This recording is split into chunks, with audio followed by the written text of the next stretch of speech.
ازيكم، اخباركم ايه؟ انا كيمو، قناه دكتور كيمو. ليه نسمي القناه على اسم دكتور كيمو؟ كان نفسي ابقى زي دكتور مكاوي بس انا سميته دكتور كيمو. لايك للفيديو ده، اشتراك في القناه، عاوزين نوصل اول 1000 في اسرع وقت. خليكم على الدعم الرهيب اللي انتوا عملتوه على الفيديو بتاع تحليل اعلان وي مربوحه من مسلسل كبير قوي، وصل 656 فيوز. شكرا لكم على 28000 فيوز، ان شاء الله مكملين مع بعض لحد ما نوصل 1000 مشترك. مش هطول عليكم كتير، يلا بينا 3 2 1 نبدا المقطع. اهلا بيكم في حلقه جديده من وضعنا شو. فيديو النهارده هيكون كوميدي شويتين. هنتكلم على واحد من اكتر اليوتيوبرز المصريين اللي انا بحبهم جدا، وهو خالد صاحب قناه وضعنا شو. الراجل ده عمره ما فشل ان هو يضحكني بنسبه 100%. لو دخلتوا على القناه بتاعته هتلاقيه عامل كميه فيديوز كتيره جدا، خصوصا الفيديوهات بتاعته اللي بيتكلم فيها عن دكتور مكاوي. اللي ما يعرفش مين هو دكتور مكاوي فهو لايف كوتشنج ولايف ستايل. فالرياكتس بتاعته والرياكشنز بتاعته على المحتوى بتاع دكتور مكاوي بصراحه بتموت ضحك جامد قوي قوي قوي. انا فعلا بنزل مقاطع لدكتور مكاوي عندي على القناه، بس انا بنزلها تريقه، انا بنزلها حبا في ودعم له.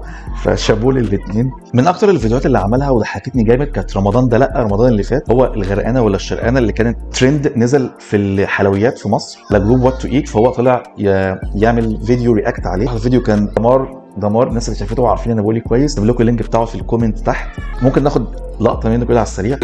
And they are actually filled and full of flavors. شابو لاف بايت.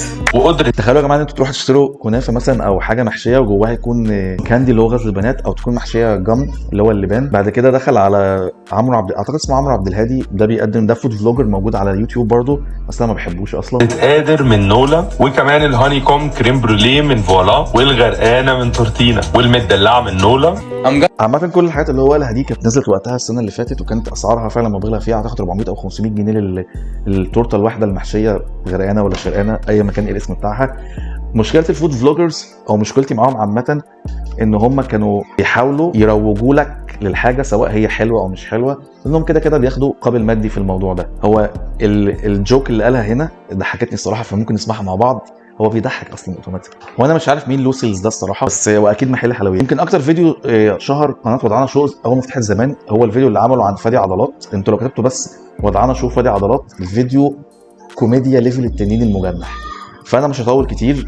خالد من احسن اليوتيوبرز الموجودين على الساحه دلوقتي، بيقدموا محتوى كوميدي 100%. اتمنى القناه بتاعته تكبر اكتر واكتر وتوصل للمليون مشترك. فشابوه لخالد وضعنا شو. اتمنى تشوفوا الفيديو ده، اتمنى تعملي لايك، اتمنى تعملي كومنت. كان معاكم دكتور كيمو وليس مكاوي. اشوفكم في مقطع تاني قريب، ومع السلامه.